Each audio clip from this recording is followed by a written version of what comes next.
So Trump's peace lasted all of 7 weeks. But don't worry, the US president has moved on. His new project is the US security strategy.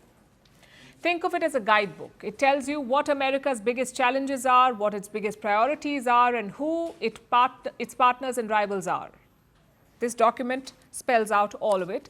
Trump has revamped this national security strategy. Tonight, we look at the top 5 highlights. Number 1, the US will focus heavily on the Western Hemisphere, probably more than any other region. Let me quote from the document. It says, after years of neglect, the United States will reassert and enforce the Monroe Doctrine to restore American preeminence in the Western Hemisphere. We will deny non-hemispheric competitors the ability to position forces or other threatening capabilities. Let me give you some context. The Monroe Doctrine dates back to the year 1823. It says the US must always dominate the Western Hemisphere. And Trump is doubling down on this idea. He is targeting the regime in Venezuela. He is putting more sanctions on Cuba. He is bailing out Argentina's government. He is meddling in Brazil's domestic politics. All of this suggests an aggressive US policy in the region. That's highlight number 1. Number 2, a new US approach to Europe. Until now, the thinking in Washington was clear. The US and Europe will together take on Russia. But look at what the new document says. Managing European relations with Russia will require significant US diplomatic engagement to mitigate the risk of conflict between Russia and European states. Let me translate that for you. The US wants to broker peace between Russia and Europe. If not peace, at least stability. The document also mentions NATO.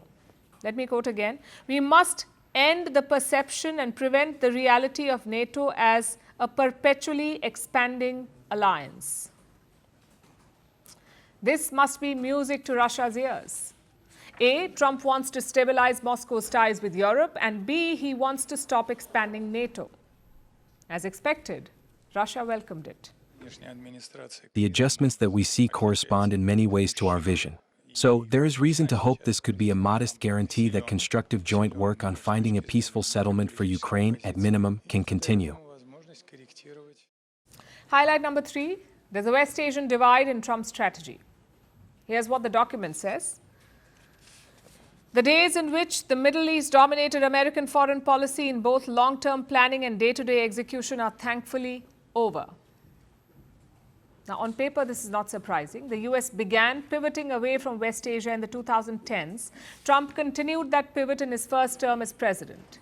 But in his second term as president, we are seeing the very opposite. Trump deployed the US military against Iran. He expanded operations against the Houthis in Yemen. His first foreign trip was to West Asia. He promised NATO-like security to Qatar. He is selling F-35 jets to Saudi Arabia. He's cozying up to Syria's new president. And he's aggressively pushing Arab-Israel normalization. This is the divide I was talking about. Yes, the US security establishment is moving away from West Asia, but the Trump White House is not.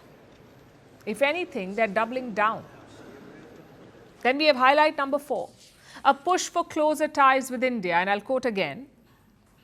We must continue to improve commercial and other relations with India to encourage New Delhi to contribute to Indo-Pacific security. Again, there's a divide here. Trump has imposed 50% tariffs on India, yet this document is calling for improved commercial ties. But here's the good news. Pakistan barely makes it. It is mentioned only once in the document, and that's in the context of the conflict between India and Pakistan. So Trump's warmth with Islamabad has not translated into strategy, and that is good news for India. The government in New Delhi has welcomed Trump's new document. Yes, we have seen the report that you mentioned. It underscores the importance that the United States attaches to India as a key partner. As you know, we have a multifaceted relationship with the United States. Both countries enjoy comprehensive global strategic partnership and continue to work to further strengthen these ties. And now the final highlight, a new approach to China. The last strategy document named China as a competitor. This one drops that tag. Instead, there is a lot of focus on trade. And here's what it says. We will rebalance America's economic relationship with China, prioritizing reciprocity and fairness to restore American economic independence. And what about the military threat? What about Taiwan? The document still calls for deterring a Chinese invasion. How? By ensuring that America has the military edge over China. Now, if you read the whole document, one thing becomes quite clear. There is an internal battle in Washington. On one side is Donald Trump. He has very radical ideas about US security, whether it's resetting ties with Russia or focusing on the Western Hemisphere or rolling back NATO's eastward march. This is what Trump wants. On the other side, you have the US establishment. They have more traditional views, like the pivot to the Indo-Pacific or the withdrawal from West Asia or deterring China from invading Taiwan. And this battle gives us a muddled US national security strategy, where some things are clear, but a lot is not. They promised glory. They delivered fear. They shaped nations. They scarred generations.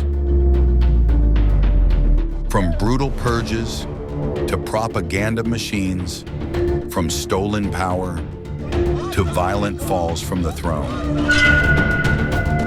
Welcome to The Dictator, a series that strips away the myth and then exposes the men behind the tyranny. History remembers their power.